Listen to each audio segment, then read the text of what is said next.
guys. So, kita mo ni guys. So, ano na akong lutoon guys. Karang ko ano balik. O nga. Muna akong ihinuso sa magluto ko hashi pamusi. Tapos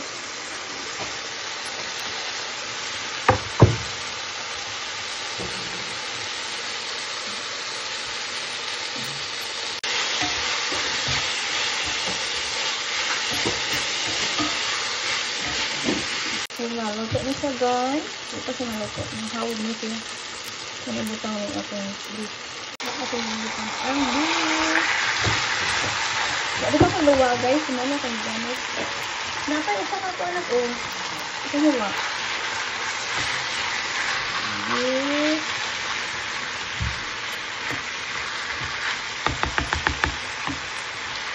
Kani patatas. Muna siya patatas. May akong base patatas.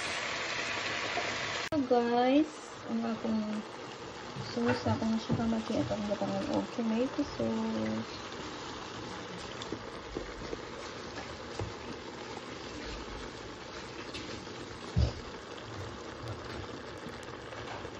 That's it. Luto na siya guys. Mahal na siya. Simple ka kasi. Nagkaharin mag-asin. Kanita. Wala. That's it na rin. Naluto na siya.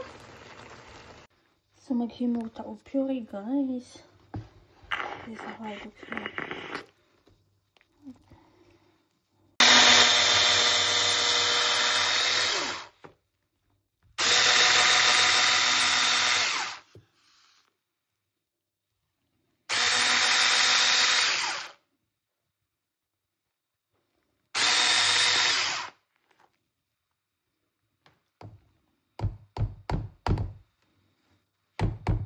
So, to meat, guys, we have to transfer it here. I'll transfer that.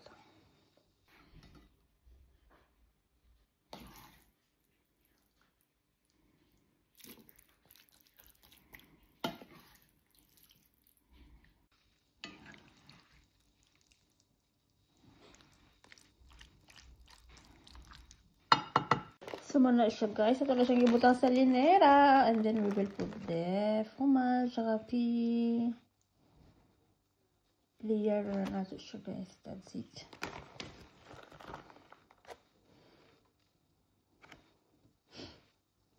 Okay.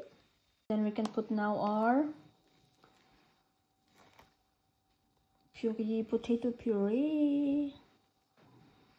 Put na ito na siya, guys.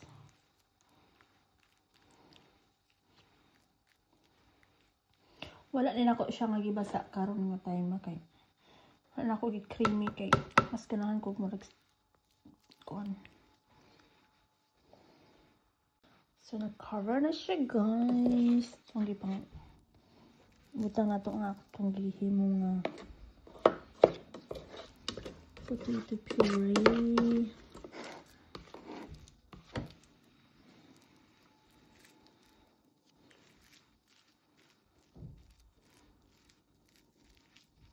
So, ano na siya guys. Tara, ang meat sa ilawom, inyang patatas na puree, and then I will put like cream sa taas.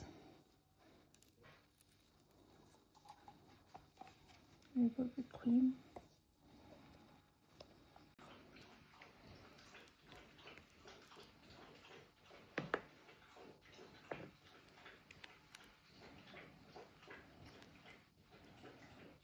So, gana siya guys. And then, we will put last na ni siya nga kung layer guys ang fromage. Heavy dyan na siya kayo nga pagkaon guys. Muna siya gi-request ni Chloe. Lagi kay karoon daw kung siya o ka na siya pharmacy. So, ako siyang gihinguan. Good for one week na niyang kaon na niya guys. Sila si Matthew. Kaya bugat mo ni kayo. So, muna siya guys, ato na siyang ibutan sa oven for like 40 minutes para na siya mo melt ang fromage.